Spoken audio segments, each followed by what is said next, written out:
We've been married about 15 months, and we happened to meet on the internet, by the way. At first, I was like, I don't know, maybe he's from Chicago. He might be a slick. And we got to talking, and I realized he was a man of integrity.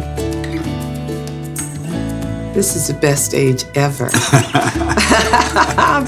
Because you've been through some experiences and you know some things that you didn't understand earlier in life. You can appreciate it, I think, now that you can look back on certain things. True passion is grown out of understanding and knowing someone. The power of our love is integrity and honesty. We just tell each other the truth, even when we don't agree. Yeah, exactly. We agree to disagree. Yeah, that's right. My love for you is what? Genuine and real. My love for you is complete.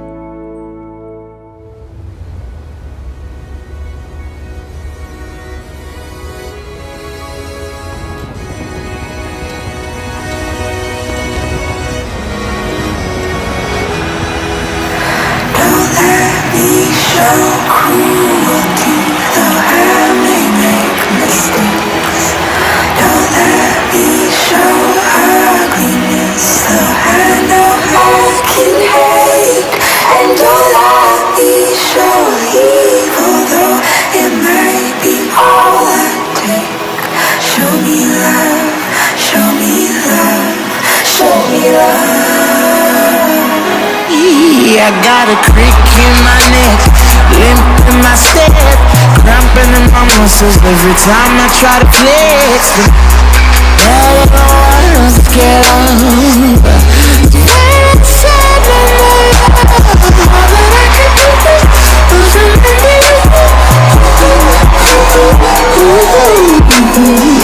You know I usually stay home, but if you throw me love, I'll throw you some more. Let me show cruelty, though I may make mistakes.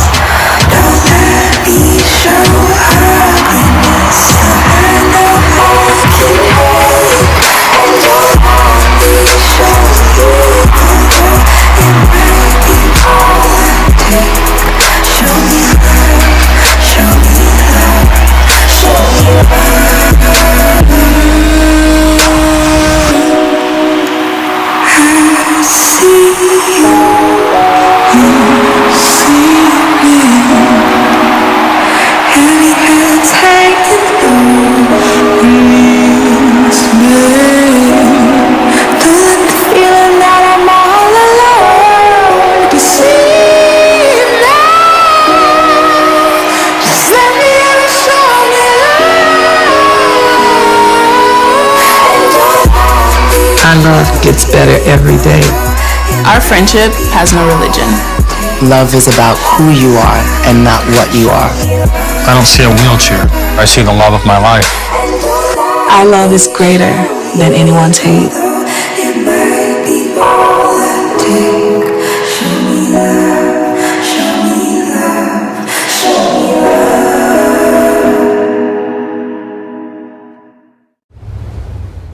Good evening. I am Dr. Tami Prince-Clark, and you are watching Healthy Conversations with the Nation's Bedside Doctor on Clark TV Network, where we believe in the future. On this show, we will have real talk on topics ranging, just ranging. There is no topic that we don't touch here. And we do it with real people, real influencers like you. So everyone has the potential to be an influencer if you're passionate about educating and wanting to make positive changes in people's lives. And, you know, I am so excited to have my guest with me sitting here. I'm going to, you know, get more into her bio and asking her some questions a little bit later. But she is celebrity host Teresa Ty. Thank you so much for coming. Thank you for And having me. I know you've been on a road and busy, Yes. but you've taken time to come out and talk about your just amazing journey through life and your career. And I can't wait for you to tell us more about it. But you know how I do on this show. Before we get into tonight's topic, I cannot have a show without making sure that you're in the know about all the latest and greatest news that affects you. So today, I'm going to be talking about cooking and raw dough and how it doesn't mix. So it's that time of year where, you know, everybody is cooking and baking. Ty, do you like to cook and bake? I do more cooking than baking. Yeah. Yes. So I'm both. I love to cook and bake, and you know, we just had Thanksgiving big feast at my family's house where I did all the desserts, and you know, I'm here for any dessert.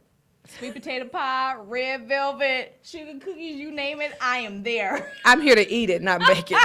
I will cook, bake, and eat it. My sister is the baker. Oh my gosh. Yes. So, you know, sometimes when we're cooking, people like to do taste tests. Yes. Before we actually can cook or, you know, fully cook or bake the item. And of course, I did that as a child. I used to like to eat raw cake batter and raw cookie dough. And, you know, by the grace of God, I never got sick from that. Me either. 'Cause Never. I was the tester. Exactly. Yes. And you got to have somebody that's the tester, right? You can't just bake and cook without nobody testing it, right? So, you know, the CDC actually just put out a report about the dangers of eating raw dough. Oh my God. Right. This is so disappointing. I Right know. before Christmas. Just say no to raw dough is what they're saying. So, why do you think they're talking about raw dough? I always say that I feel when as it relates to the beef and the meat products because of steroids. So this is really shocking for me. And I will say, Doctor, very disappointing as well.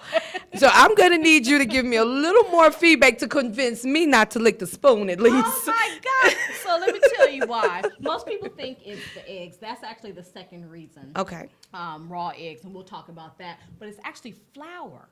Can you believe it? I cannot believe Flour is the culprit. Most people don't think of flour as being a raw food item, but it actually is. It hasn't, even Wow. though it's gone through, you know, the processing, like the grinding and the bleaching, it doesn't kill the organisms and the germs that may have gotten into the soil in the field. And so there's Wow. still a chance for you to get foodborne illnesses from that, namely E. coli. Matter of fact, back in 2016 and again in 2019, there were 2 outbreaks of E. coli as a result of raw flour. Wow. And it sickened over 80 people. Wow. Believe it or not. So, you know, most of us keep flour in our pantries, you know, for a very long time. Because I'm a baker, mine tends to go by much quicker, but some people can keep it in up to years. You Right. know?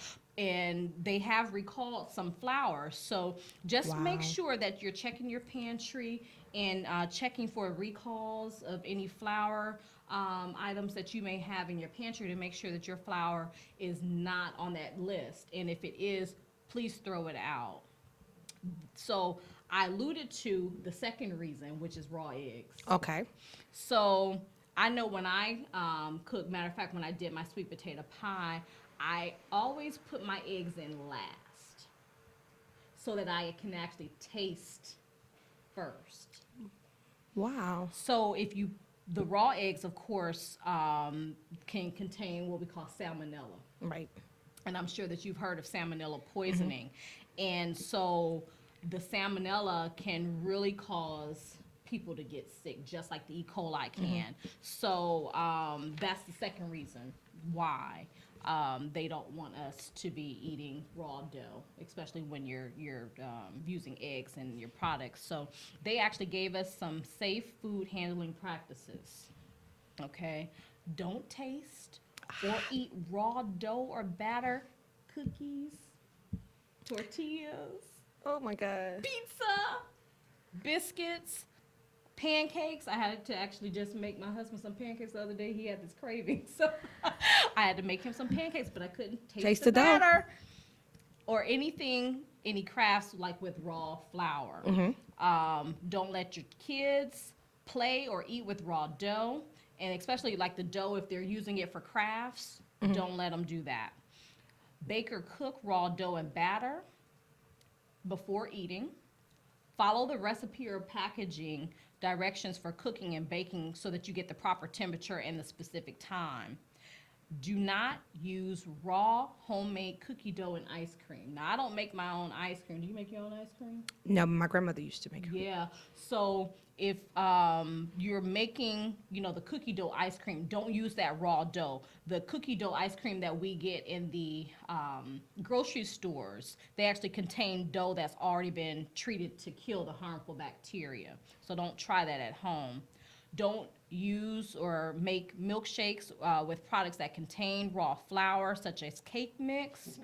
Keep raw foods such as flour and eggs separate from your ready-to-eat foods. Because food is a powder, it can actually spread easier. Make sure that you clean up thoroughly after you're using flour, eggs, or raw dough.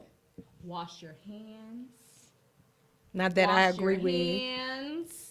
A lot of people don't like to wash their hands. That's so important. Which is why I don't eat a whole lot of people's cooking. But wash your hands thoroughly under running water with warm, soapy water. Wash all of your bowls and utensils, countertops, everything that has come in contact with your raw substances. And make sure that you follow the label directions to refrigerate your products. So some of the symptoms that you can get from E. coli, severe stomach cramps, diarrhea, especially bloody diarrhea, and vomiting. Usually people get sick or they can, have symptoms about 3 to 4 days after eating the suspected item, and most recover within a week. However, there is a small subset of people that can develop what we call hemolytic uremic syndrome. What that is basically it's affecting your kidneys. And Wow. you can go into kidney failure, you can have a stroke, and possibly die. So most people don't get to that phase, but there's a small subset if you have chronic medical conditions, if you're older, if you have autoimmune illnesses, things like that, that can make you more susceptible to that. On the same line, salmonella also has diarrhea, fever, and stomach cramps, and usually you can see that about 6 hours to 6 days after you've eaten a contaminated food item. Usually recover without any incident, without antibiotics, but once again, if you're older than 65, infants, people with heart disease, other health problems, then you may progress to something more severe. So don't eat. Say no. No, She say just no, she say just no. canceled Christmas for I'm so everybody. sorry. Christmas is not canceled. I am so sorry to be the bearer of bad news, but look, I gotta keep you healthy and in the know. So I think we should have T-shirts going forward. Say no to dough. say no to Joe. We're trademarking that. Don't you try that. That is our trademark. Okay. So now I usually take a break, but we got so much to discuss. This woman right here is so dynamic. I am not going to take any more time. We are going to find out all about Tyressa Ty, celebrity host, mother, Yes. entrepreneur, doing big things. I'm so proud of her. When I first got her bio and was reading it over, the bio itself struck me. It was a breath of fresh air because, normally when you're reading people's bios, everybody's bio starts to look the same after a while, mine included. But when I saw hers, I was like, oh my God, I'm going to have her write my bio. Like, it made me want to know so much more about her. And she is such a breath of fresh air. She is my HBCU sister. She's my sorority sister. She's my sister in Christ. Yes. And I'm so proud to have her here today. I am super excited to be here. I know. I am so excited. You have been traveling up for how many hours now? Oh God, it's hard to keep up. I just got Do you even back know in what town. city you're in right now? Just got back in town, so. Oh my goodness. So, you know, you have accomplished so many things over the years. Growing up, did you ever imagine where you are now? Or is this even bigger than what you could have imagined? You know, I've had a lot of interviews, and you're the first person to ask me that. And I've always had a very big personality. I remember, you know, going through a lot of challenges as a kid. But I always still had a big personality. And I remember playing church and playing all different other kind of things, because my grandfather was a pastor, and I was always the one in the forefront. And even going through grammar school, I was the challenged child. I had an older sister that was very perfect, which made it more challenging for me. And people would always kind of signal me out as being, you know, maybe, if you will, the bad kid. I couldn't stay still, and I was always talking. And my mom would say, you know, I remember her saying, you know, your mouth is gonna get you in a world of trouble. And now I tell my mom, I say, every time I open my mouth takes me all over the world, and every time I open it, I get paid. I love it. So, you know, you have to be very. You have to know how to use your mouth. Yeah, and you have to, and be mindful when your kids are doing something that may seem unorthodox or not as normal as what you would want, because a lot of times there's a gift inside of that. Yeah. I hate when kids get labeled, because you said that you were labeled as a Difficult. or challenging child. Yes. And what that does is it does something to their self-esteem, usually. And I had that moment, and I had a place. I was in a place in life, and you know, it's just so amazing, because we just crowned South Africa. Yes. And for me, I posted and I said I felt that speech when she said I want young ladies who look like me. And I remember, you know, not just, you know, growing up with and sometimes my sister, you know, she feels a little depressed. I won't say depressed, but she'll say, you know, back then it made me feel a little uncomfortable, if you will, because she was the perfect kid, and that put pressure and a strain on our relationship, because my sister, she was the light-skinned sister, the older sister, what you would look to as the model of what you should look like. She was very smart. She didn't have to study to win or to make the best grade, where I, of course, was totally opposite. I looked opposite. I acted opposite. And so for most people, I was just, you know, kind of in the way. I was that, I always say, you know, I was a denied stone. And even, you know, not to take away from my parents, but, you know, we spoke earlier about, I would say, you know, in the 80s and 90s, probably just recently, that our culture has accepted the fact that we do have a disability with ADHD and dyslexia and things of that nature. You know, you were either dumb, you were hyper, you were bad. These were the words that they told you.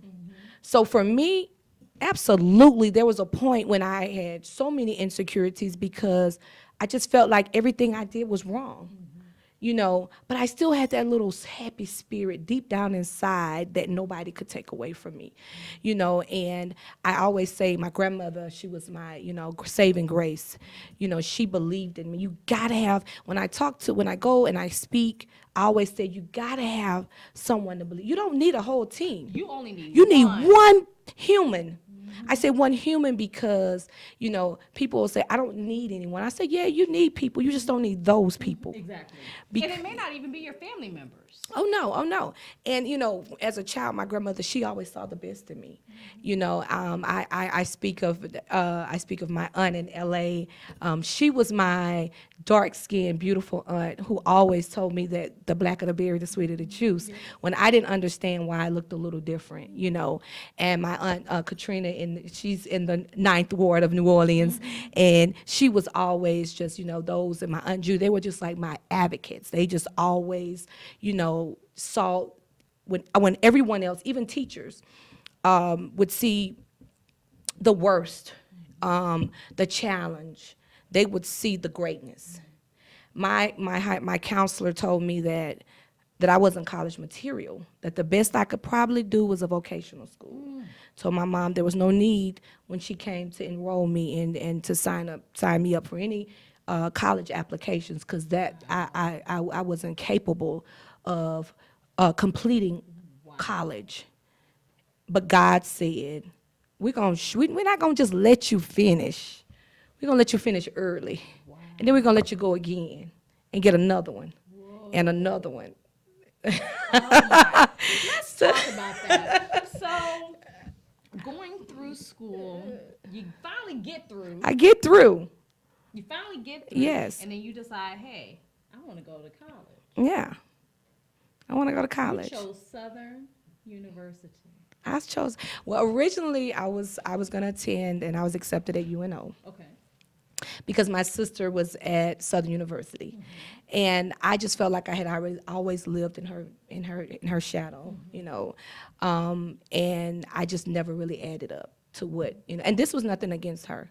This was just what people see. People will put you in places, and will cause confusion inside of a box, that things that don't really exist. So it was never that my sister treated me any differently. It was what other people would say that. Of course, you know, when you plant that seed, it will grow. Yeah. You know, so when you have to be careful of the things you say, and it was just what other people said. So I said, you know, I want to go to a different school, and I said I'm going to go to UNO, and I want to be around different people who, you know, can't judge me because they don't know me. You know, because a lot of my family and friends and everybody was going to Southern University, and of course, you know, you have your plans and you have what you want to do, and then God has, and then God's plan, and He just like, no, I'm gonna take you over here, and I'm so glad that, you know, I always say I'm glad that He chose me. When other people denied me or didn't accept me, God chose me. God picked me out and said, But God created you. yeah, and He's not gonna let you and fail. He does. And I say all the time, I say He created me for this. You know what I'm saying? And so, you know, even when I was a little girl, just standing in front with the paper, and then I bossing my first cousins and telling them what it's gonna be, I was practicing my purpose even back then. And so I ended up at Southern University, and I thank God that He decided that He chose to remove me from the University of New Orleans and place me in Baton Rouge at Southern University, and then there was that went another phase of my life. So it's phases of Tyresa Tide. So let's tell the people about what HBCU life is all about. You and I both went to HBCUs, and you know, I think I flourished. I, you know, made some of the best friendships, lifelong friendships. I learned some great life lessons from the HBCU experience. Tell me about your experience with Southern University. It taught me a lot of pride. And, you know, where it's so amazing that you said that, because where I thought I needed to go a different direction, because if I would have went there, I would have been rejected. It taught me a pride in myself that I never knew existed. And I was well past being the dark girl, the chocolate girl, because I was becoming a young lady, and I was getting a little twitch and a little hip, and so I was becoming, this beautiful woman, and experiencing, outside of just being in Louisiana, the culture of other guys and people seeing me for something I never saw. So where I thought I would get rejected, I got embraced because I was in my own place. This was like my land. This was like, milk and honey. This was like heaven on earth for an African American because you were not a minority. You were the majority. That's it. And In our own little in our bubble. own world, we counted. We meant something, and no matter how you wore your hair, how you had your braids, and what type of creative outfit you decided to wear, and people really didn't know that if you were from a low income, they just thought maybe that was your style, and they embraced it. So I felt something so rich that I know, that I would have never received at any other university. And after going to HBCU, of course, I did go to other universities outside of that, but for me, that was the most impactful time of my life. I agree. I mean, the people, and you think like you met people who looked like you, but had a different upbringing, and you were able to learn from them, and you were able to share.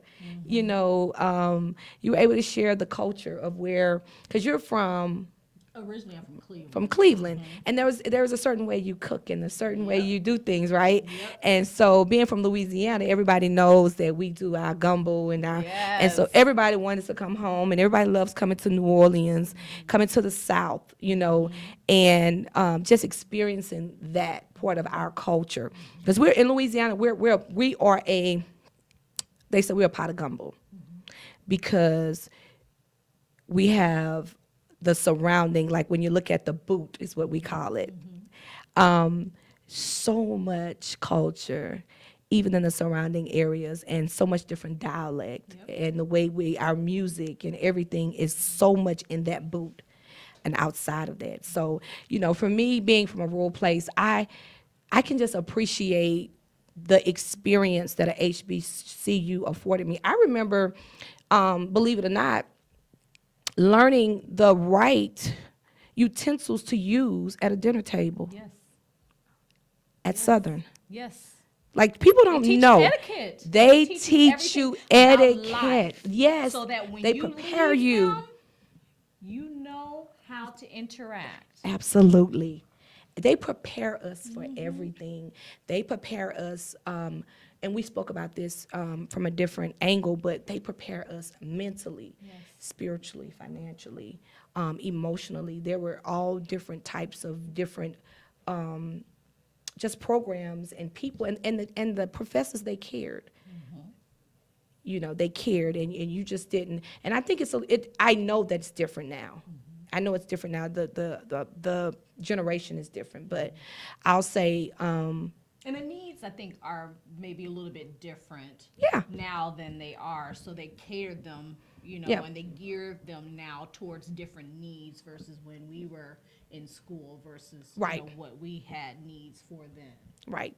But Not that we're old or anything. No. But I still feel that there is something, there is a spirit, there is an energy, there is a pride, there is a respect that, I have for HBCU. We just had our Bayou Classic I know, I and used beat to up on love Grambling. Yes. So at HBCUs, we don't really actually Go to the game. games. Yes. We go for the bands. We go for the bands. We call it Battle of the Bands. Yes. And matter of fact, Southern, they just did a video with Lizzo. Yes. For her song. Yes. What is it? Get out of hell or something like that. Sorry, Lizzo, Yes. if I have screwed your song up. I love you. But they just taped that. Right. And, I thought that was so great for her to highlight a black HB, marching band. absolutely. Beyonce did it when she was at Coachella. So bringing more awareness to what we have to offer. Right.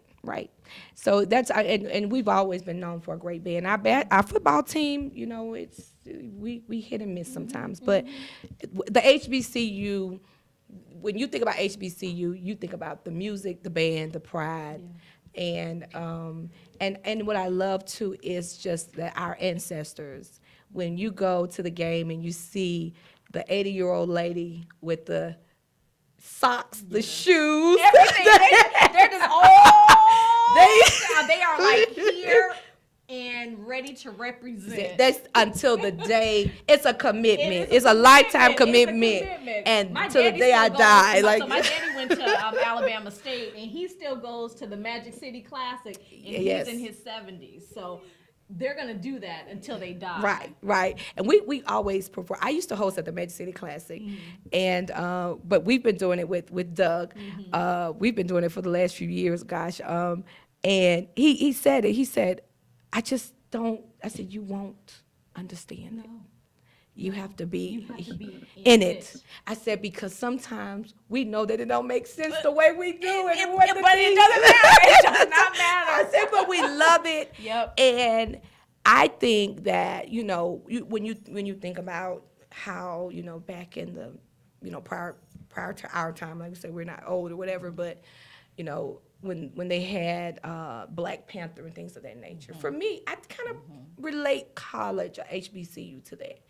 A movement, opportunity to feel proud, and to make an impact, to be able to get up and do a speech, and it's just like you say. We had our own village, our own community, and when we always say the tracks when you cross we on the yard, and most HBCUs call it the yard. Exactly. And we were safe as long as we were across the tracks. We were there, that was our world. So for me, it really grew me up in so many ways, and it made me proud to be Black.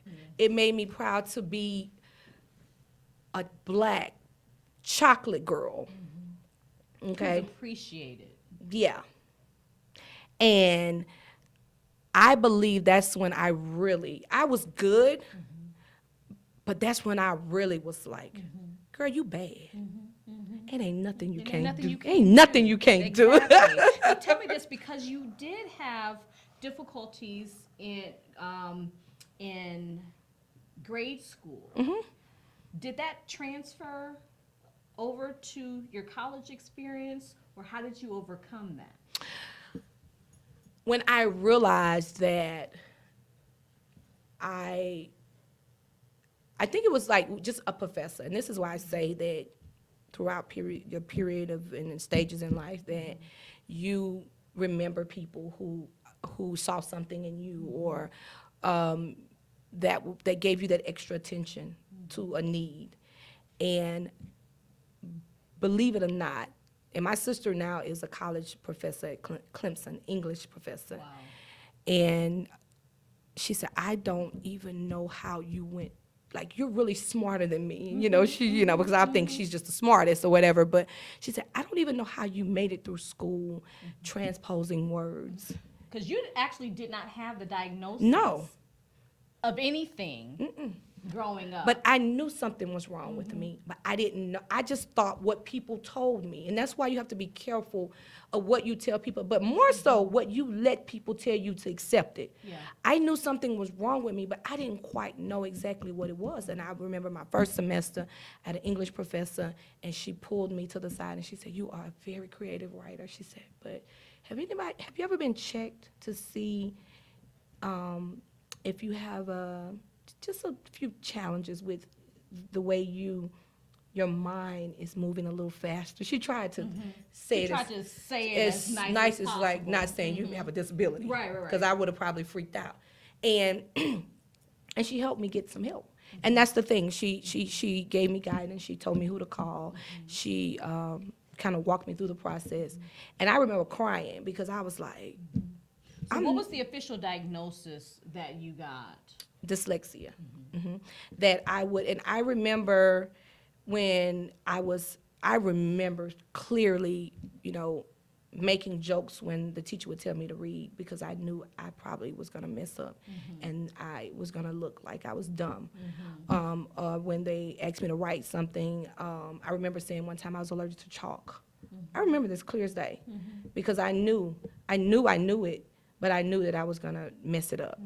And so I remember this very well I love Bible school, and I remember Sunday school, and I remember the lady who taught, her name was Miss Alvina, and she would say, ask me to read, and she knew I had an issue with reading, right? But she would say, read, and if anybody laughed, she had a little, she had a little stick, and that's why I practiced. I really practiced at church, because I would have to go to Bible. We stayed in church, so I had to go to Sunday school every Sunday.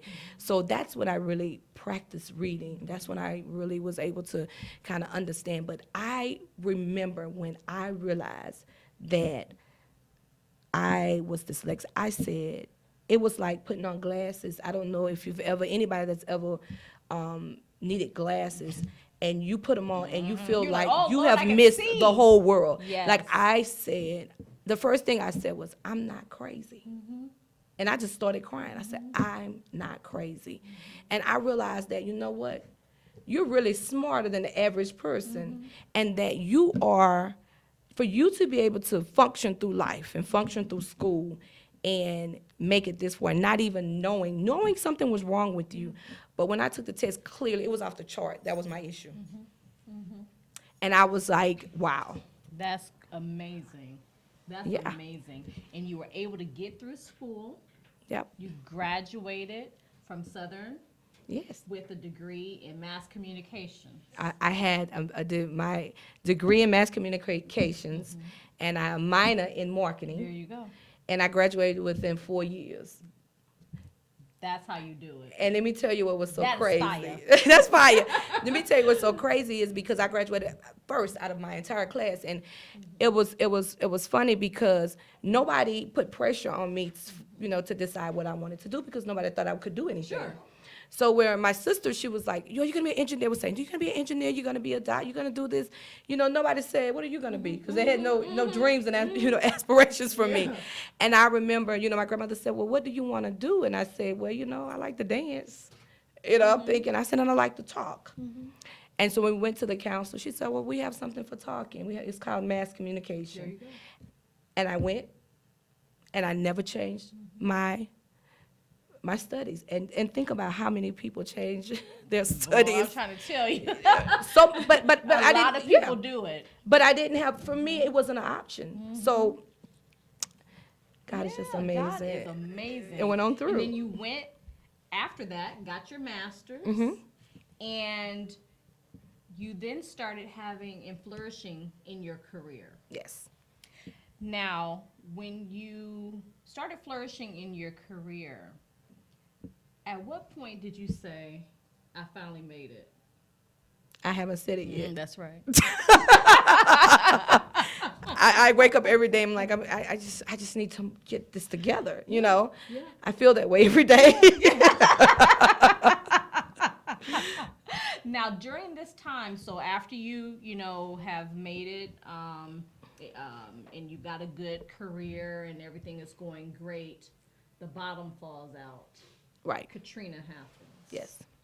Yes. So I went through. That was a very, very, very challenging time for me. It's so many.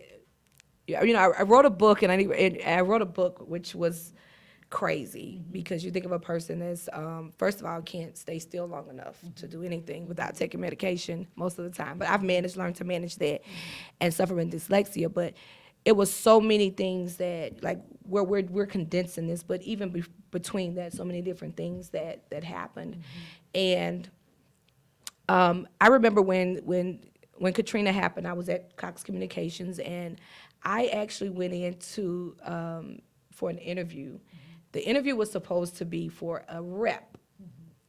And when I went in there, and the guy came in, and we started talking and all this, and he said, "Okay, well, I think you did well." And so when they called me in, they said, "We need to get your," it's crazy how God works, so I'm just gonna tell you this little testimony.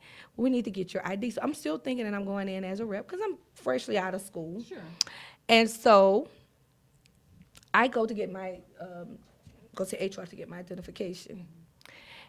and it had supervisor on it. And I said, I don't know if you made a mistake. I'm thinking, okay, what should I not say anything? What this thing is just wrong with it? And so the lady, she says, was it something, did we spell your name wrong? I said, no. I said, you have a supervisor. She said, that's what you were hired for, as a supervisor. I said, okay. And so I had to leave out. And I was like, God, what is going on? Am I a supervisor? So I go in and I talk to the guy that was there and the guy that I interviewed with. And he said, that day, he said, I was confused. He said, and you had, he said, but you just met all the qualifications that I was looking for. He said, most of all, your energy. He said, it was your energy. He said, that just blew me away. He said, we're in a call center and we need a lot of energy. And so I'm like, how did I get a job for something in you? Exact. I didn't even apply for a supervisor position, and I ended up being a supervisor. And my life has kind of been that way where people, and I said it to say, where people would, and I tell people all the time, it's good to have the degrees. I believe that God allowed me to have the degrees to show people that I wasn't dumb back then, that I wasn't crazy, and all those things. He did it for them, not for me. But it's been my personality. It's been my energy. It's been my love for people that has taken me where I'm at.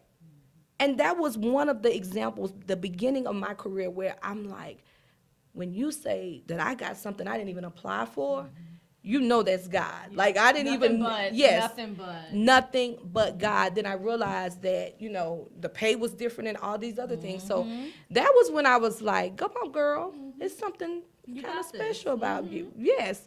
And that was the beginning of just me feeling that, I fit in this society now because I had my HBCU experience and I felt that, I was covered and I was kind of protected in that moment.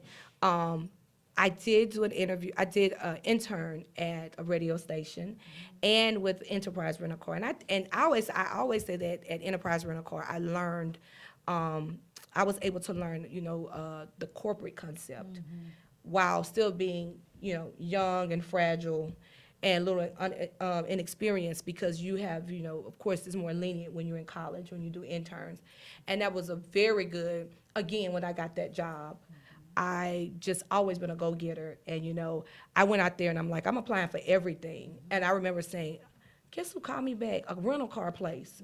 And I'm thinking, this is not a good job. You didn't even know how big that was. Baby, when I tell you, again, we talked about earlier, these steps in life, they're there for a reason. The people you meet, even when you don't. Everything is by design. Everything is by design. And it's up to us.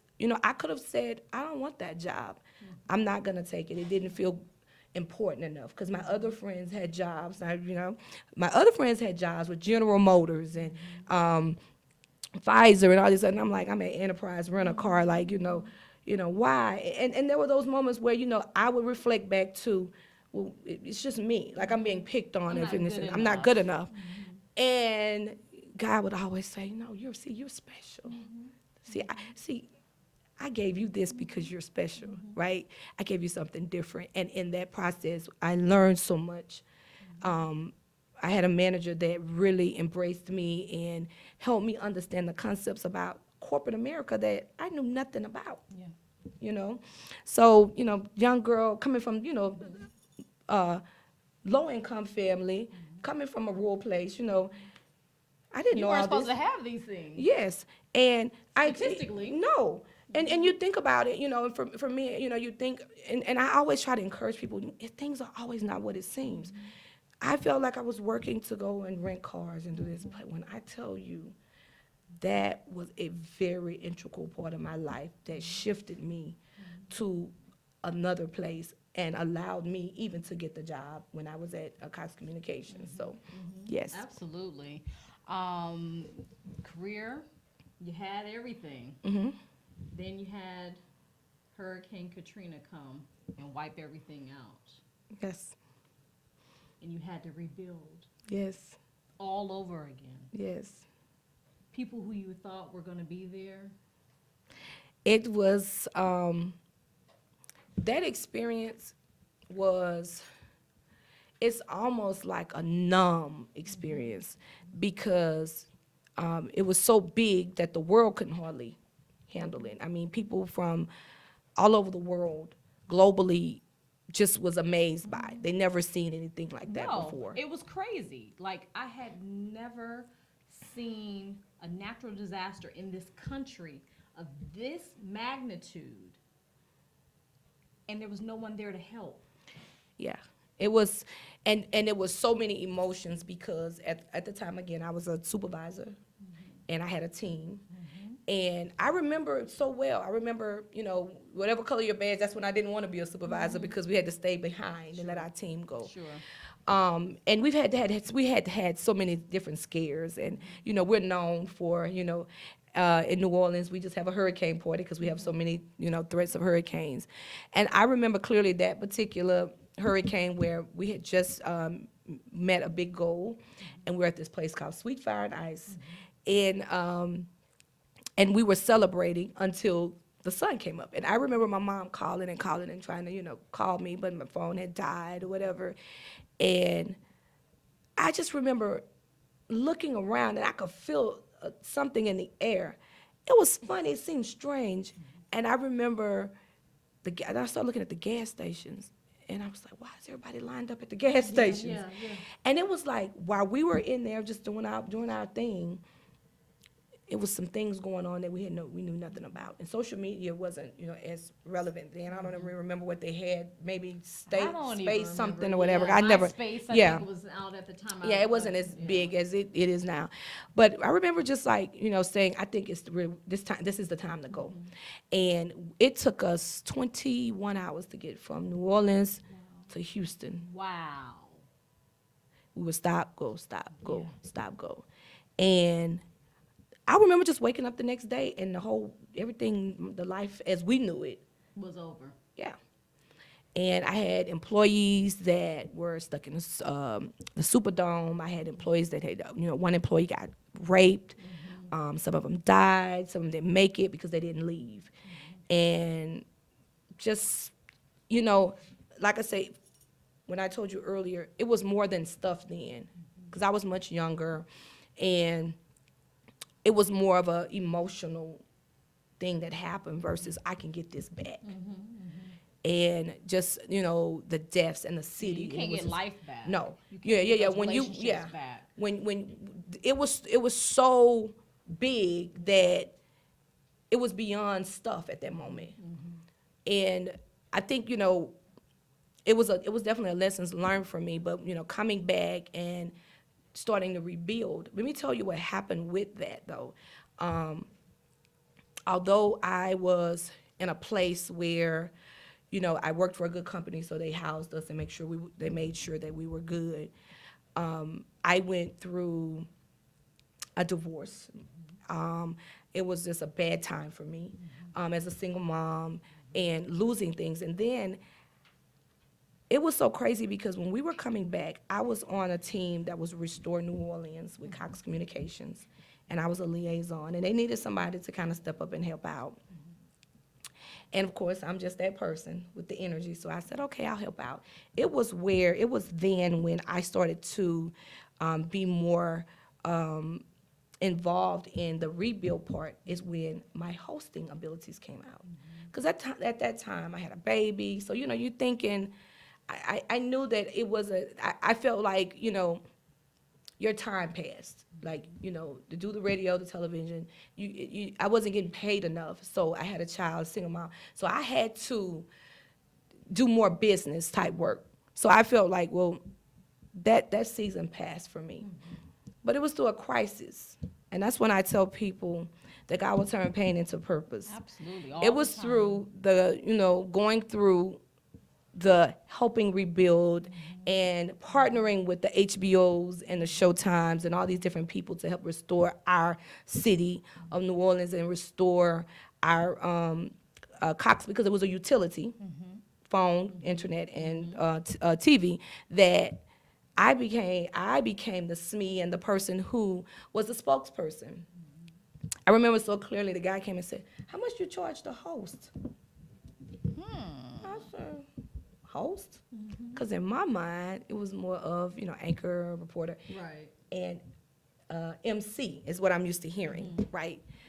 I said, but my grandmother always said, and it's amazing how, she was just everything to me. But it was amazing how your grandparents had no formal education, but the most wisdom in the world.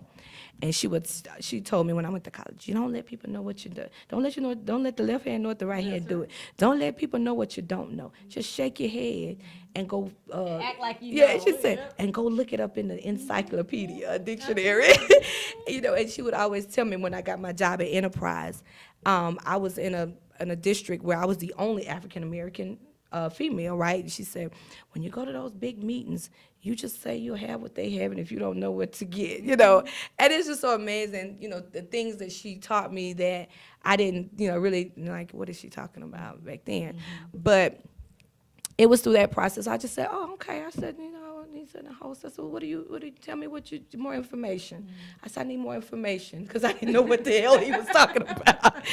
And so I started, I got his information. I did an event, and it was a small event. And from that event led to another event and led to another event. And I look up and I said, look at God. Now you just something else. You are really very unique how you designed this to put me in the position in mass communication to host.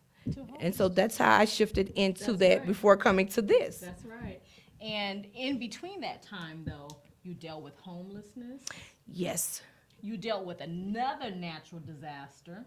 Yes. And that was the one that almost took me out of here. Yeah. Well, because the first time you're just like, okay, but the second time, I was like, this doesn't supposed to happen twice in a lifetime. And, being just in a place I was in, it was just very difficult for me to lose everything, and to a point where there were times that I had to sleep in my car, and I'm sleeping in a BMW that's paid for. oh my gosh. And I remember saying, I remember giving my testimony saying that, I said, well, if I don't have anywhere else to go, I said, I can always sleep in my car. 2 weeks later, somebody hit me and totaled my car. And I was like, this cannot be happening to me. Oh my goodness. And I was at a point where I was on food stamps. I was trying to get to interviews. I would walk. I didn't even have enough money to Uber. I would walk and I would watch how much it would be. And I would stop at a McDonald's or somewhere, and I would wash up and spray down, and then I would call an Uber when it's like $3 to take me where I had to go. I would call people and say, can you take me here? Can you drive me? Or if you would have called me yesterday. God showed me who really, really, really cared about me during that period. Who was really for Ty? Yeah. And that's what happens. God does not do things by accident. Oh, no. It was not by accident that you were involved in 2 natural disasters. No. He was trying to show you the way. He was Yep. trying to show you who you needed to take along the way. Yep. Because you don't need to take everybody along the way. Nope. Nope. It was a life-changing experience for me. A lot of people who I thought, like I said, would step up didn't. A lot of people I never imagined came through for me. Strangers, they were there for me. And, as I go through the next phase, when I was telling you, in between that I wrote a book. It's called Yes, Follow the Fire. follow the fire. Follow the Fire. Follow the fire. Make sure you check it out. And that was through the first storm in life. This storm, I would say, there were times when I was crossing a bridge, which most people, we have one of the largest bridges in Louisiana, New Orleans, the Causeway. The devil would tell me to run off the bridge. Just take yourself out. Nobody really cares. Nobody knows. Nobody's not. This is just be done. But God has been my source. When I tell you, I can't explain how this, when people ask me, there are times I can't explain.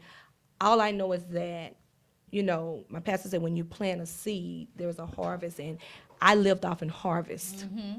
I was living off in harvest. Yeah. And it got me to the place where I am today.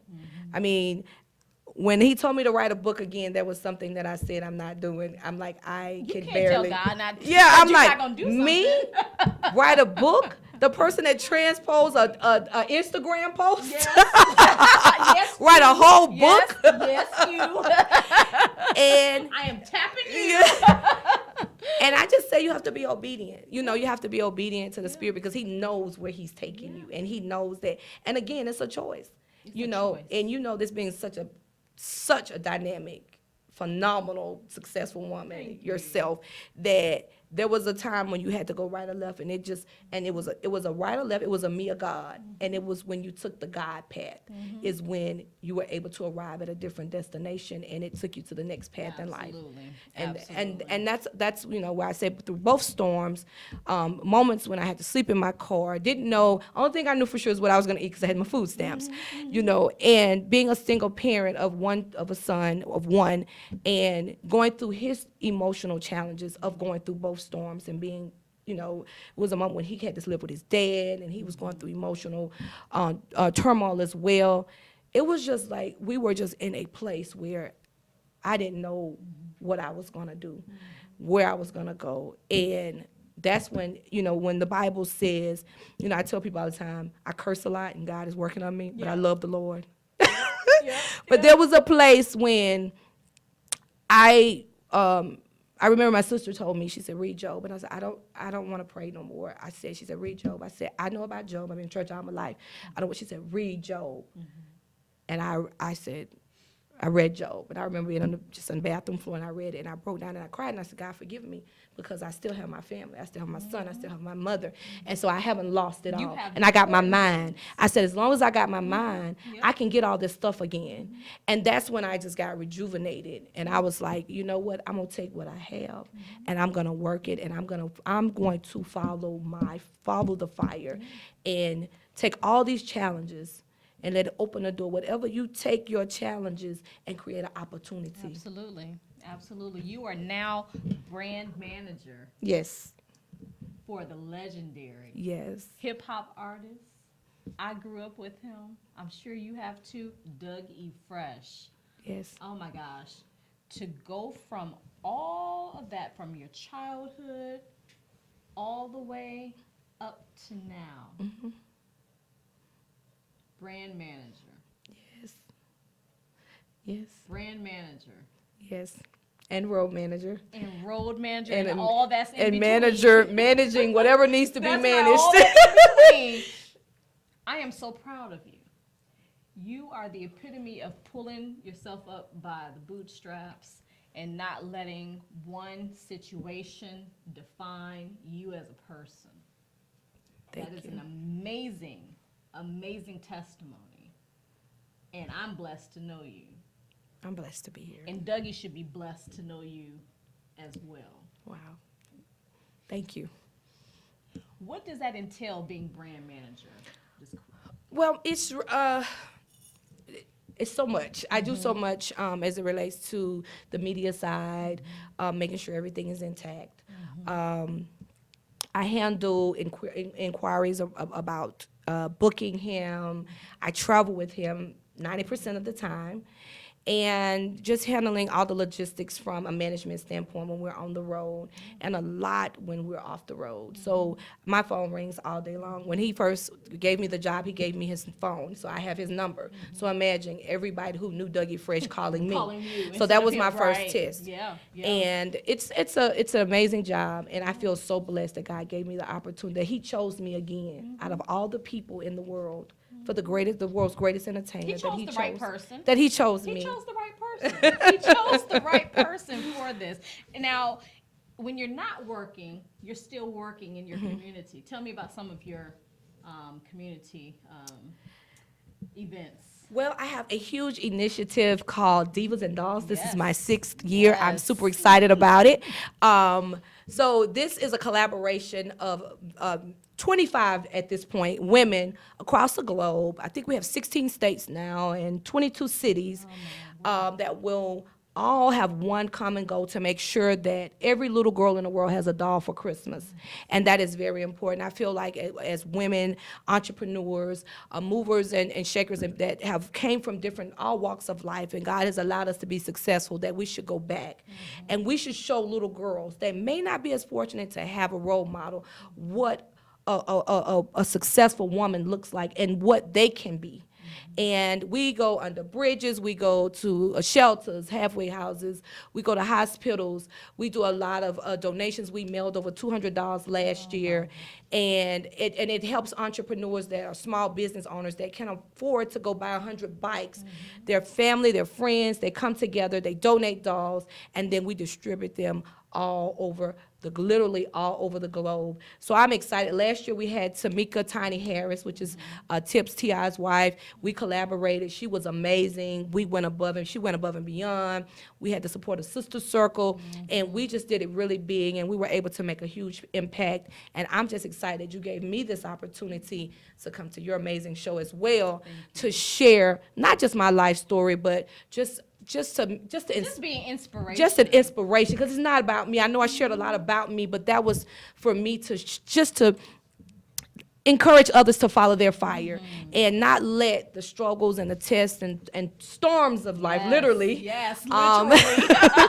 to discourage you from your dreams, and know that God has a timeline on our life, but as long as we're living and breathing, he does not have any time on our dreams. That even in your latter years, he said he'll restore your youth, that he will still allow you to fulfill your purpose in life if you are willing to follow the plan. And submit. Yes. Submit. Oh my God.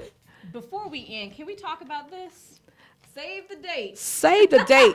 December the 17th. Yes. So Ty is going to be at Cat's Cafe. So if you're in Atlanta, December 17th from 6:30 to 8:15 p.m., she's going to be doing "'Tis the Season to Be Single" relationship panel, or dating, engaged, or married. So it's for everybody. It's for everyone. I posted it when I first originally had the flyer. It had single, and then people were saying, "What about if it's single dating?" I said, "Baby, if you don't have a ring, you're single." Okay. And so then the married people said, "Well, we need to give y'all advice." Right. So I said, "You know what? Let's everybody come. Everybody. All I need you to do it's no charge. I just need you to bring dollars or dolls. I love it. And we're going to have a good time fellowshipping. And I think it's so great because a lot of times we talked about mental health as well, and then this is all together. I also have some journals that's really great to write down visions, dreams, and just concerns of things that you want to start, stop, and continue doing to reach your goal and deal with some different challenges in life. And the great thing about it is during this season, a lot of times people think that they're alone because they don't have a mate. And you just shared me your amazing testimony. This is like need to be a part two. I know. It's just so much to tell. And listen, you know what? Can we do a part two? We're going to take a commercial break, and we're going to come right back for part two. I'm like, you got a talent. Oh, my God. We are just 145 over 92. 180 over 111. 182 over 100. And I had a heart attack and a cardiac arrest. And then a stroke. This is what high blood pressure looks like. You might not feel its symptoms, but the results from a heart attack or stroke are far from invisible or silent. My memory is shot. When I woke up, I couldn't speak. I can't button up a shirt. I can't run. I've had to learn to swallow again. That's the only moments that I have. And I'm 33, so I never see this coming. If I would have followed a treatment plan, I would not be in this situation. Had I done this, had I done that, hell, I messed up. Get back on your plan, or talk with your doctor to create an exercise, diet, and medication plan that works for you. Go to loweryourhbp.org. Head to toe, everything's changed. Head to toe.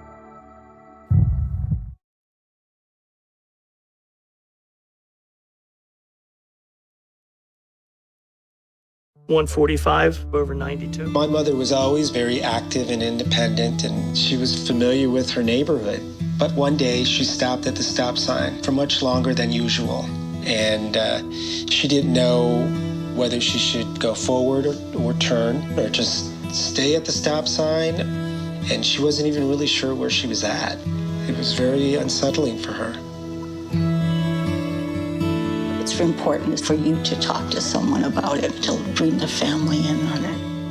I felt so much better after my son told me, Mom, I don't want you to worry or be afraid. I'll be there for you and we'll figure it out.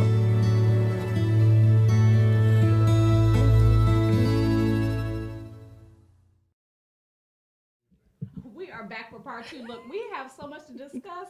I cannot condense this in 1 hour. Ty is so fabulous. And you're so amazing. Look, we're going to continue with this conversation. Girl talk. Girl talk. We're going to take Real this talk. thing. Healthy Yes. talk. The conversations people don't really want to share. No, but need to. Very transparent. Need to. Yeah. And I'm all about transparency. I'm about education and, you know, what knowledge I have. Right. I want to be able to help the next person with that. And I felt that from the moment I walked in here, the energy. Thank you. The energy is very healthy and positive. And I want, you know, the behind scenes of the things that you shared with me.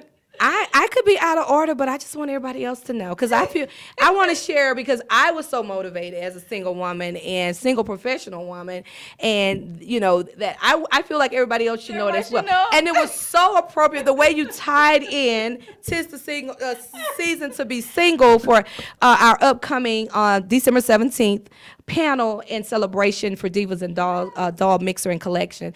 I just feel like that you should share more of your testimony, because it is amazing, and it's healthy. And you are all about health. I am. I look for any conversation I can get some health tips in there. So what Ty and I were discussing even before we came on the air was how I actually met my husband. And I don't, you know, tell a whole lot of people that, right. But you know, people that are close to me actually know. He's, you know, behind the cameras right now. You can't see him, but he's all smiling and blushing. I love it. But you know, I think it's appropriate because about 2 years ago around this time, matter of fact, it was New Year's. Wow. I said a prayer. I always say a prayer going into the new year. And my prayer was for God to bring me who he wanted me to be with. Wow. I threw that air up and I let it ride. And you just walked out on faith and trusted God. I just walked out on faith, and I just prepared myself and made sure that I was doing what he wanted me to do. Wow. So later in the year, I appeared on another show, and after that show, my then producer asked me to have my own show, and so that's when I started Health Tips with the Nation's Bedside Doctor on 108 Praise Radio. And you know, at that time we were just, you know, friends. He was my producer, and you know, we just kind of got to know each other, and then I started my show, and I had a birthday party. I said when I turned whatever age I turned. I love it. Yes. You don't know everything. You don't have to know everything. It was a milestone birthday. That's all you need to know. Those who truly know. But I had a birthday party that I threw, and I invited him. And I didn't know this. He told me months after, but he told me at that party he knew I was the one. He knew. I knew that there was something special about him that I wanted to continue getting to know. Right. And it was something that was so different than any of the other relationships I had ever had. Wow. And you know, they always say, you know when you know? And I was like, yeah, whatever. And you hear that. And you hear, you're like, whatever, that's not. But you really know. It really happened that way. And once it happened, you know, we didn't think it was fast, but some other people were like, oh, that's too quick. No, it's in God's time. When you know, when you know. And when you're the age that we are, you don't have time to date 3 years and 2 years and 6. No. Not only that, but you already know you've kissed a lot of frogs frogs Right. enough to know what's Right. and what's wrong. And so it felt right. And everything was falling into place. I'm about one of those people that you know, put a square in a square and a circle in a circle, Right. and you don't try to fit a circle in a triangle. Right, you know? right. So it felt right. It was right. He then proposed to me right before Thanksgiving. So right around this time last year, he proposed, and I said yes. And we got And here we married. are. We got And married this can years happen later. to us, It ladies. can happen, I promise you. We have to speak it. Now I'm recapping. I'm going into trainer mode. Yes. We have to speak it. We have to prepare, is what I heard. We have to be prepared, and we have to pray, and we have to have faith, and stay busy while we wait, and be available. Because sometimes, you know, we don't make ourselves. You gotta be like, available. truly available. And you know, he may not look like you thought he would look. He may not be in the profession that you thought he may be in. He may not even be in the clothing that you thought he would be wearing. But when God says he's right for you, believe him. And I think that's our biggest challenge in relationships for men and women. Yeah. We have a picture in our head of whether it's our father, and we have this, you know, or just random person on television that we just think that should be who we are supposed to be with. And we're walking past the king that we've praying for every day because it doesn't look like, sound like, appear to be what we thought. And we miss it. You miss it. And I am blessed to not have missed mine. And you know what's so crazy, though? Because I think about your story is so inspirational. I think about other stories that I've heard, and I have a best friend, Dion. I always say, I tell your testimony until I get mine, because she dated. Yeah, she dated. Until I get one, I'm gonna just use yours. That's right. But she met up with, we were at Woman's Dial Loose, and she met up with a guy that she used to play with and kids or whatever, and she had been married, went through a divorce, and he just stopped by her mom's to bring a cake. Somebody had passed, and she said, you know, my granddaughter's single now, you know, his grandmother's doing, you know. So we got the number. And I remember walking downstairs with, she said, well, you know, women, we applied out. She said, well, you should come with me so you can meet him. Yeah. And so I walked downstairs, and she said, so we went back to the room. We had planned to say, oh, I forgot my keys. So we went back. So what do you think? I was like, oh, my God, he had on some nice shoes. And she was like, oh, you can see it. I said, I mean, he had some nice shoes on, you know. I was like, it's Gucci shoes. That was really nice, you know. And it's so funny because we laugh about that now, but they were very different. He took her out that night, and I was like, are you coming back? 3 weeks later, they got married. No, 6 weeks later, they got married on my birthday. Okay, and people was like, you're rushing. Right, people were saying, you know, you're rushing, you know. She said, when God told him first, and confirmed it with me, because a man findeth a wife. Exactly. And he told her the same thing. He said, when you walked in there, I knew he was, it's like something just like, that's her right there, you know. And that's why we can't force men. Like you say, if it don't fit, you can't force it. You can't do no tricks. You can't cook good enough. He ain't coming. Nothing in bed, ladies. I'm just going to be, it ain't nothing you can do to hold them down if they don't say, you're the one. Yeah. They've been married over 16 years, and they dated for 6 weeks. And the crazy thing is that we've heard story after story about people falling in love and getting married so quickly. And so for us, we were like, we're great. Right. We're fine. Now, there, like I said, were other people that were like, no, you need to be dating long. Why is that wrong for us? It may be wrong for you. We make so many decisions in life of what people, their perception of their opinion of what's right or wrong. And I say you do you. Right. And I'm going to do me. Right. And we're going to do us. Right. This is not your life. It's our life. And we do it and y'all the look way amazing. that we want. Thank you. But let me tell you what's so crazy. Once you do it, this is what, like I look at my friend Dion and her husband Carlos. When I first saw them, I was like, oh, they don't look like they would be together. But once God put them together, they look so amazing together. I can't imagine her being with anybody else. And she told me, she said, these women all of a sudden they want my husband because he chose me. Yep. And so it was the That's how it person always that happens. That's how it always happens. So the person you think that you may not be with or whatever becomes this hot topic once you become one. And so I can't imagine them not being together. And even though I didn't know your story, when I met your husband, then he came to the door, and then I met you. Y'all looked like y'all was supposed to be together. We are supposed to be together. And the funny thing is that my husband, like, I never thought I would meet someone who was like my dad. Wow. When I tell you he is like my dad in so many ways, it sometimes gives me pause. Mm-hmm. And my mother actually said, you married your father. Oh my God. Even down to his background, his family structure. My husband is from a big family, so is my dad.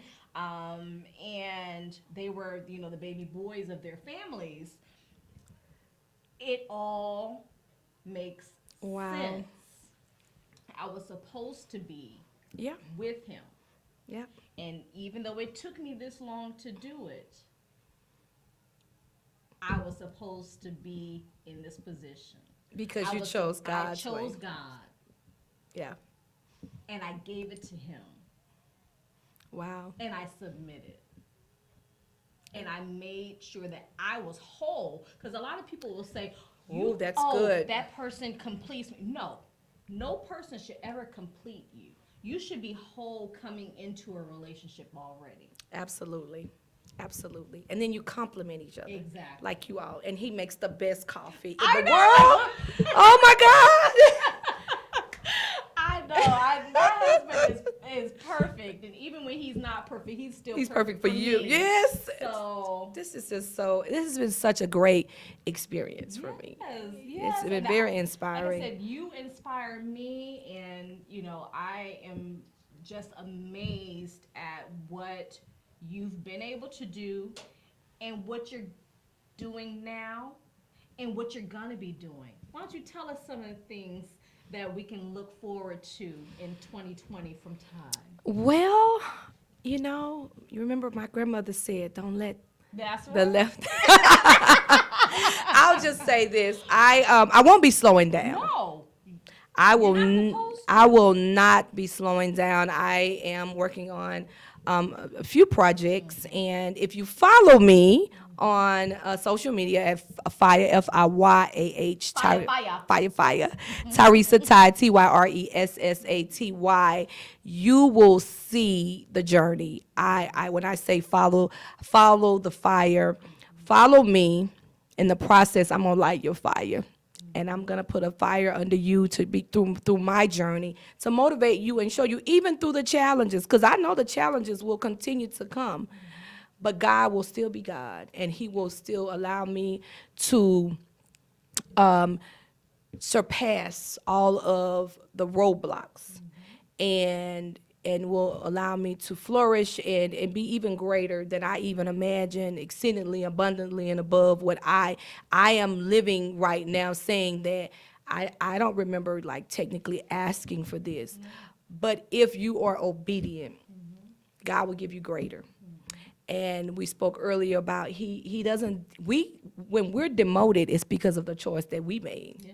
God is the God of promotion. And if we follow his steps, his path, then we will always go higher and higher. And for me, my prayer every day, of course, is to, number one, just protect my son, not just the love of my life. That's my heartbeat. And very, very proud of him.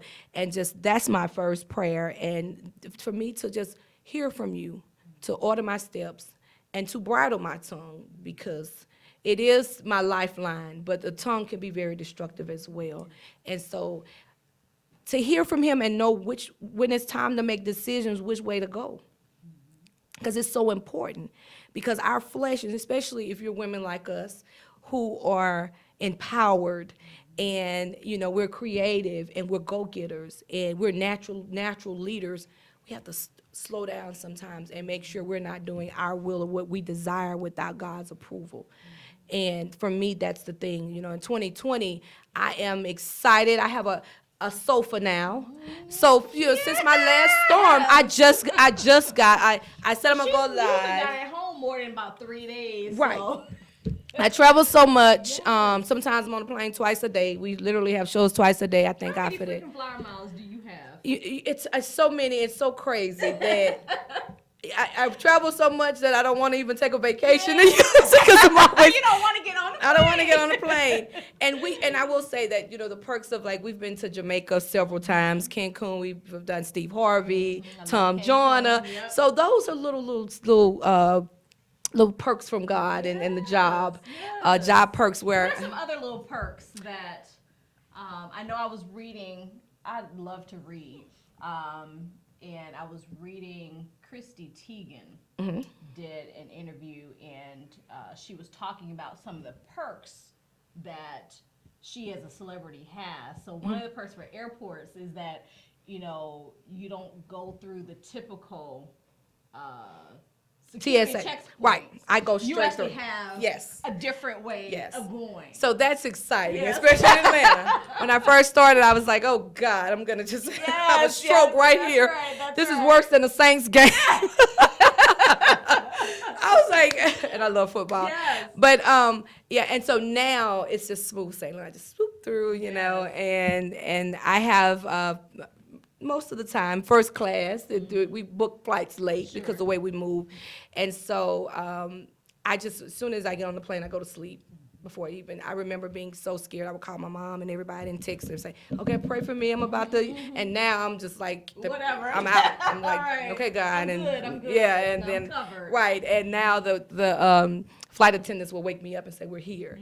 And so that's kind of how I move so much. Typically, I sleep, like I say, my peak time is 2 or 3 o'clock in the morning. It's nothing for us to do shows like we did back to back and never lay in the bed. And go to the next show. Yeah, I think I was telling you that's about when I take call as a physician. That's the kind of crazy hours that you are keeping, where you're up, sometimes 48 hours straight before you can even lay back down. And it takes special people to do that. Yeah. People always say, how you do it? And I always say, I was created for this. And you can do it. This is what God created for me to do. So, I am looking forward to just a lot more advancement as it relates to moving the Dougie Fresh Bread to the next level and doing what I can do when I'm on the road and just hands-on. And also, just Teresa Ty initiatives. When are you coming out with the next book? I know, and people ask me that about mine too, and yeah. I've been working, it's so crazy when I did an interview with CNN, and I remember just thinking I'm doing an interview with CNN, but I remember a young lady said, well, when are you gonna come out with your first book? And I know my look was like crazy, book? I don't write books, I talk, And I remember the young lady who came, and she, I didn't know her, she was on social media, and she said, I'm new. She had a new production agency, and she was starting to do books. And so she said, I want to see if I could help you. So I was like, I don't really write like that. I said, I write in journals. I said, that's the only writing I do, because I write it to myself. I don't have to have correct English and grammar and all that other stuff, And so she said, well, bring your books. I went to meet with her, and I brought my journals, and I had this stack of journals. And she was like, this is like 8 books.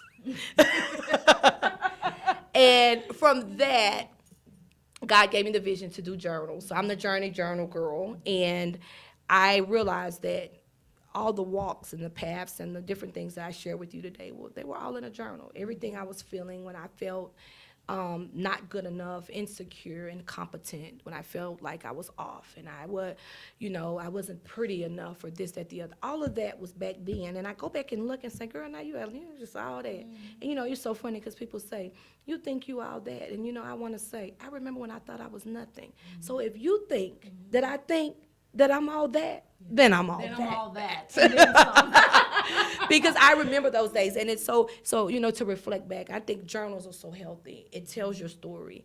And so I have journals. I have the his and her journal. I have the journal that goes with the book on my online book, and I have the his and her journal that a husband and wife, Bless you too with one. And it allows you to write, because even though you're one, in God's eyesight, you still have your individual feelings that sometimes, I feel like you need to jot down. Books are healers. They are a reflection of your present, past, and future. They're reminders. It's an accountability journal. It has start, stop, continue, things you need to start doing, stop doing, and things that you're doing really great at, and you need to pat yourself on the back and say, hey, I'm doing a really good job at this, and just help you to be held accountable as you go out throughout the year, of reaching some goals that you need to reach. And until we die, I know we will always feel like there is something more that we can do in life. And so right now, my focus on my journals, I put my journals out, and that's one thing we talk about with patience. I released my journals, and I went back and I said, I want to do it differently. And what I want to tell people is, it's okay to mess up. It's okay to try. It's okay to fall. It's okay to make bad decisions, move too fast, but it's not okay to quit. And you can redo it again. Failure's not an option. It's not an option. You can redo it again. When I say you can redo it again, you can redo the marriage again if it didn't work. You can redo the house if you went in foreclosure, the car, there is nothing in business. You can redo a career. You reinvent yourself. And I told you, I was a corporate trainer. Lost it all. House, job, everything, just gone. And now I work in entertainment. And God is He has such a sense of humor. He allows me to be on stage, even though I'm not hosting. I still get the joy and the excitement of being on stage right there with Doug every time he performs. And I still get to lead, because that's a part of who I am. And I still get to speak and share with people like you and other people across the nation about my journey and my testimony, and just inspire other women that, sweetheart, I have no problem with anyone who takes off their clothes, but you do not have to compromise anything when God has a plan for your life. He will give you favor. He will give you finances, whatever you need with a stranger He will provide for your purpose. You just have to go out there and make some things happen and write it out, write the vision and make it plain. That's what I love about my journals. They're not cute like stickers and stuff. Those are planners. Yes. It's a journal. This is a real. This is for you to write. I love vision board parties. We're getting ready to have one. I love them. In a couple weeks. I love them. Myself and some of my my fellow female business associates were in a business group called U.S. Business Women's Network, and every year we have a party. Yeah. And it's not just any party. We call it a working party. I love it. We call it a working party, and it's where we do our vision boards. So on my vision board for the last party, I had me getting married to the man of my I was about dreams. to say, don't tell me you had a husband. I'm cutting out. I'm finna go home and cut out a man right now. I promise you. I'm going to cut out a man right now. Matter of fact, the image that I had was, do you remember the black female bachelorette? I'm not a TV person. I'm not either, but I knew her because she was the only black female who was given that bachelorette status. And it had a picture of her getting swept off of her feet. Wow. And I put that on my vision board. And that's what you got. And I'm telling you now, I'm going to cut out a man. You should come to our vision party. I should come to the vision party. I love vision parties. I love the excitement of freshness and newness. I love sisters that can come together. I tell people all the time that, people ask me about doing vision parties, and I don't really do vision party. I do them. I will participate in a vision party.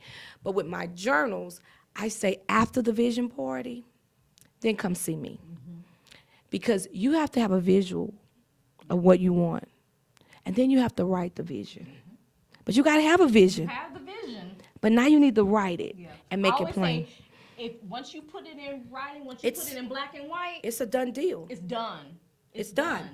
And unless you reject the gift, the gift is it's gonna happen. It's gonna come to you. So, you know, I'm excited about 2020. I'm excited that I will cross over 2020 knowing you, such a dynamic woman, that now when I call you and like, look, I met this man. Call your husband and call him in here. Put him on speakerphone. I need y'all to tell me what y'all think. Tell him, did he say this to you? Did he feel? We got you all the way. We gonna cover this. We're gonna speak this into existence. Okay. I'm gonna get coached through this thing, baby, because I have some professional people here, okay? And I'm gonna get coached through this, and I'm gonna make sure that I get this thing right. I done had one chance, I definitely. Okay. Now you know what not to do. What not to do, and I totally agree when people say, well, you're always around celebrities, and I do feel like a lot of times men feel like, well, she's around these big this. That's not what I'm looking for though. When people think of celebrity, and you and I talked about this, these people eat, sleep, and go to the bathroom just like anybody else. Right. Their job is to perform for you. Just Exactly. like your job is to get up and go to your 9 to 5. Exactly. But it's still a job. Right. And so I don't like when people put celebrities on this pedestal because it sometimes sets them up. Right. I agree.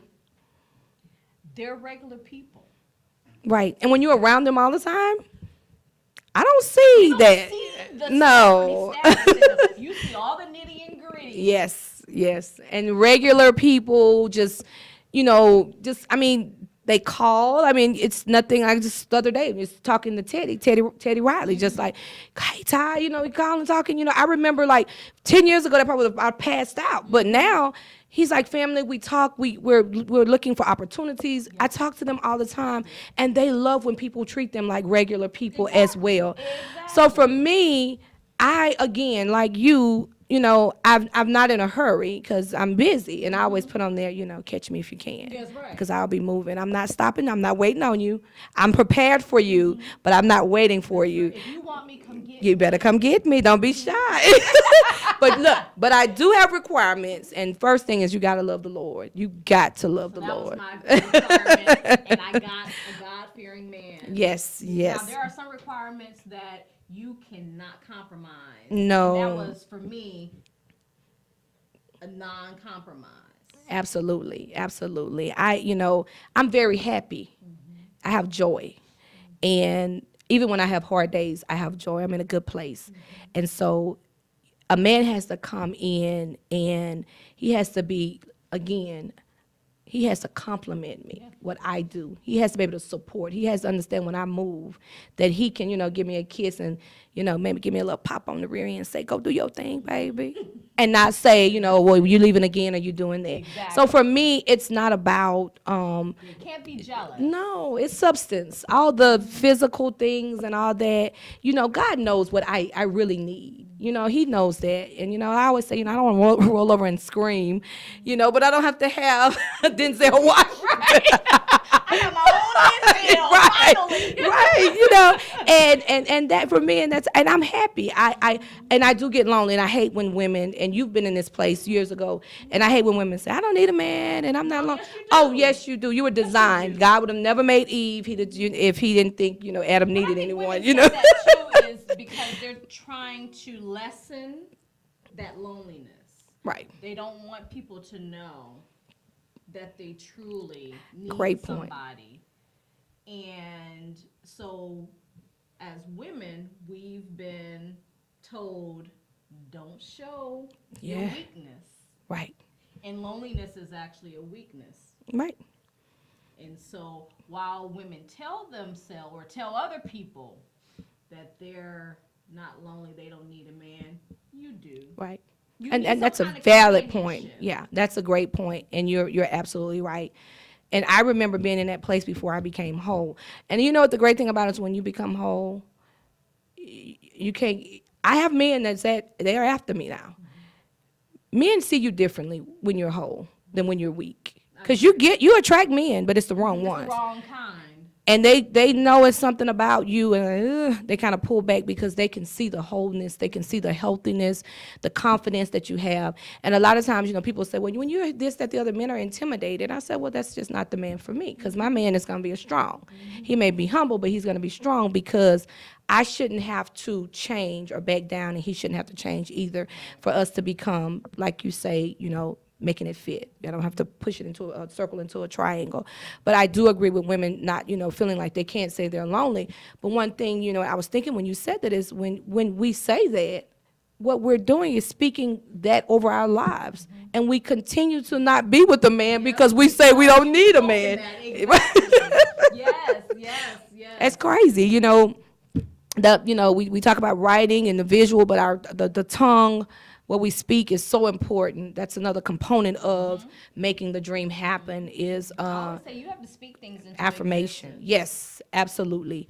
And so girl, you just been blessing us with all. We know we can't eat dough. Now that's not a good thing. We know that we can't. Say no to dough. I know Christmas has been canceled. I don't know what to. You are full of just a whole.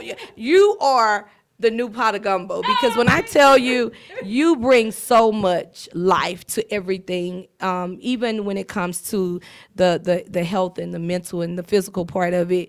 You make it fun and you're receptive and educational. For me, coming from my corporate background, I can just appreciate the whole you.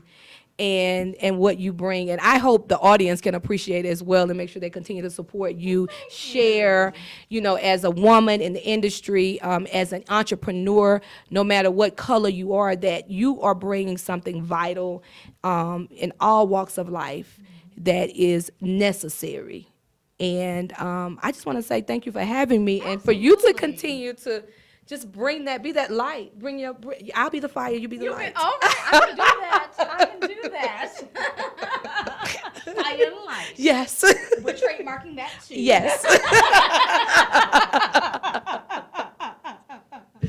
Oh my gosh. So remember, save the date.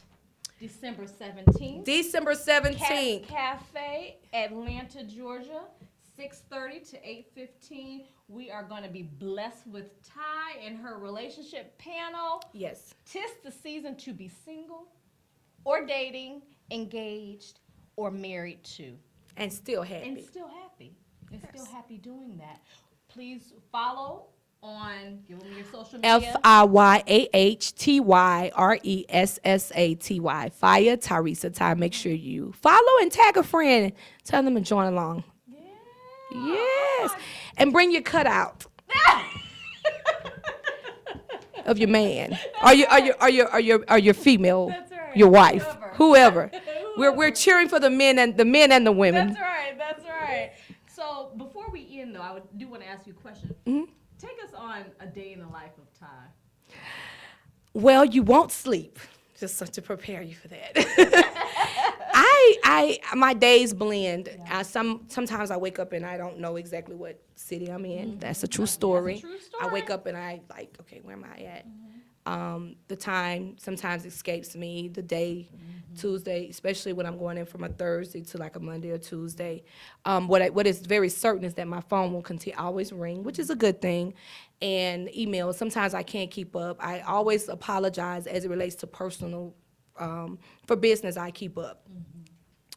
Following up with personal relationships, I apologize a lot because I'm so busy trying to just keep the funnel going and things moving that sometimes I miss little things, little birthdays and things. And so I appreciate the people that can love me through it and not take it personal. But it's the days begin to blend. Like I say, for me, my peak time is between 12 to 3 a.m. I never go to bed unless I have 2 cups of wine instead of 1. I'm a wine lover. 2 cups will put you right out. Okay. I typically go to bed after 3 o'clock. I usually get up around between 6 and 7 because someone calls. And I'm just busy, and I'll try to get a nap in just in between, and then I'm just like back up. Sometimes I just sleep that 2 or 3 hours a day, and that's it. And I keep it moving. Now you know from a medical And step, I know I'm not gonna give she's you gonna no do the next series on me, 2020. How important is sleep? But I understand. But I think I believe that just as doctors, God build us for certain things, and I tell people don't try this at home, okay? Because Please don't. but it is for me, I have these moments where I do get emotional, and when I look at my phone some days, and I look at all these celebrities that's called my phone, and I'm like, God, look what you did for me. Like, you took this ordinary girl that was beginning stage of life, was always felt rejected, and had every right to feel that way. And to a point where I've been rejected to be redirected to a place where, I am the person that most people call when they need something in my field and, my arena, and that I am blessed to call other people and have their number is, I don't take it lightly. I constantly boast and brag about God, and he's been my boo thing for the last few years, and he has really embraced my process and helped me to embrace it and helped me to get through this journey. I knew when I said when I attended the Tyler Perry event, I cried through the whole process, and I remember Miss CeCe Wine, and she said, I sat right next to the church, she said, it's just amazing, huh? And I wasn't crying, it was amazing. I've never been to anything like that in my life, and probably never will. I was crying because I was there. Because you were there. Because God made a way for you to be there. He made a way for me. Little on me. You got Oprah, you got Jay-Z, P. Diddy, the Clintons, everybody that was important there, and then me. And for me to be there, it was like God telling me, when I tell you that there is nothing I can't do, I meant that. And it just gave me another spurt of confidence. Like I say, every trial, every storm, every disappointment, God, he gives me back more for the trouble when I tell you. And so I just try to, for me, the greatest thing I could do is give it back to those who are deserving. And that you are doing. You are truly on fire. Well, thank you. You are. And I said it before, I'm going to say it again, I'm going to keep saying it. I am blessed to know you. And I am blessed to know you. And I want to give a shout out to Andrew Snorton as well for connecting us. Drew, the PR guy, because yes, he's been a great support system from the beginning. And I'll be honest. Like I say, if you look at my social media page, you'll be like, oh my God, she's living the life. And I thank God I've experienced a lot of great things, but I have those moments where I have to reach, where I won't say reach out, I'll have to fall down and just have a moment with God and pull it back together. But, and I don't have a lot of support as you would think. But I thank God that I have the support that I do. And it's a few. You probably need. Right. And it's few in numbers, but when you put them on the scale, baby, they weigh. They pop the scale, okay? That's it. And so I am so grateful that the people, my Robin in New Orleans, my Tami in New Orleans, the people that just do their thing, and even though it may seem like a small portion, to them, it means a lot to me. It means a lot to me. My stylist that, when she has a bittersweet love-hate relationship with me because I'm coming through. I said I was coming Thursday. Well, I'm here. I'm here Tuesday, and I need my hair. Accommodate me. Like, right. Now what? And Brittany and Coco and all these people that just I don't want to miss anybody. I don't have a lot to name, but my friends, my people that you never see, my Tina and my Dion and Couture, people you never they never want to come to events. That's the crazy thing, but they're standing in the gap. They're praying for me and. And they're just my brother. He's, again, one of my very unique supporters.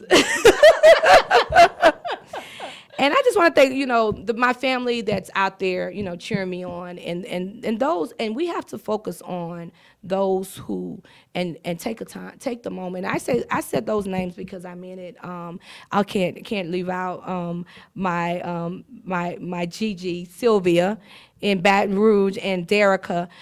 You have to take time out to, I want to publicly thank you, because in silence you supported me, and people didn't always know. Ashley, Jessica, people who, when I was homeless and didn't have anything, I would go look on my PayPal and it'll ding, and I'm like, what? Didn't ask for it, but they knew you needed it. They knew I needed it, and God knew I needed it. And so,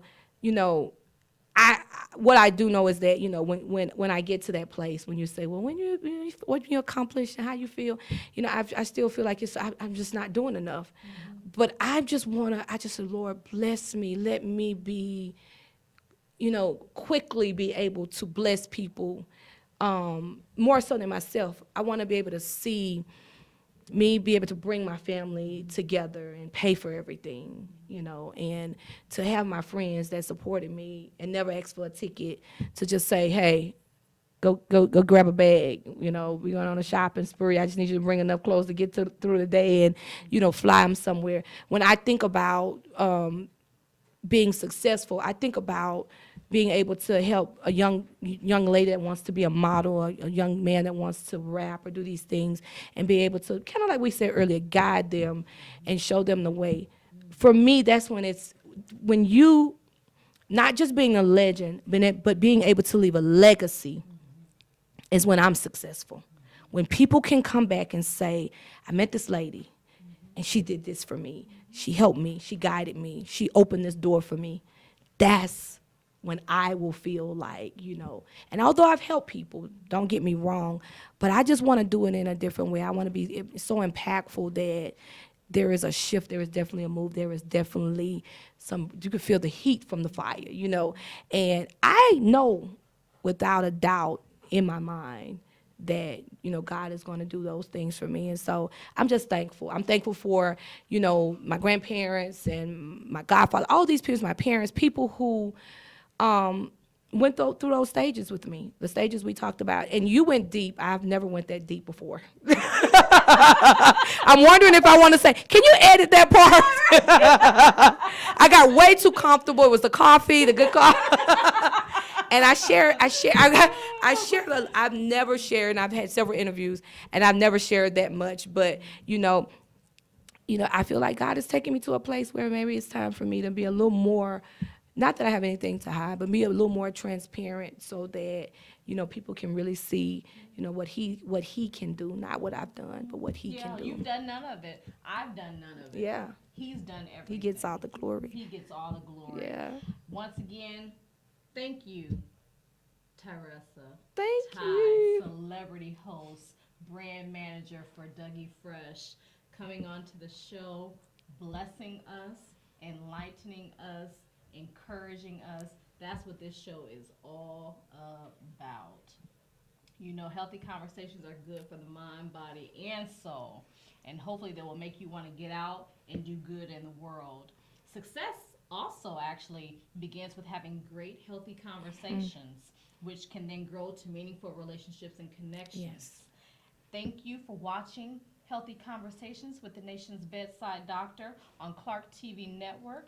Please make sure that you go to my website, subscribe to my newsletter, www.nationsbedsidedoctor.com. You're going to learn and read about all the latest and greatest in medical tips. Make sure that you follow me on social media at Dr. TM Prince 4 across all the platforms and the Nation's Bedside Doctor. And also, make sure that you subscribe to the best live TV streaming platform out there, Preba.com. Thank you. Until the next time we meet and greet, be blessed, do your best, and be an inspiration to others. I came out in the 11th grade. Nobody was embracing you. The kids were cruel. It was very difficult to be gay. not completing high school is more of a social thing than it was an academic thing. And even though all these years have passed, I still had that longing to have my diploma. I have a mentor, Maria, and she convinced me to continue my education. Just never judges. She's a true role model. From the depths of my heart, I thank you, Maria, for being a friend and a beautiful person. No one receives a diploma alone, and I'm honored to share this moment with you. Thank you. If you're even considering getting your high school diploma, go get it. You can do it.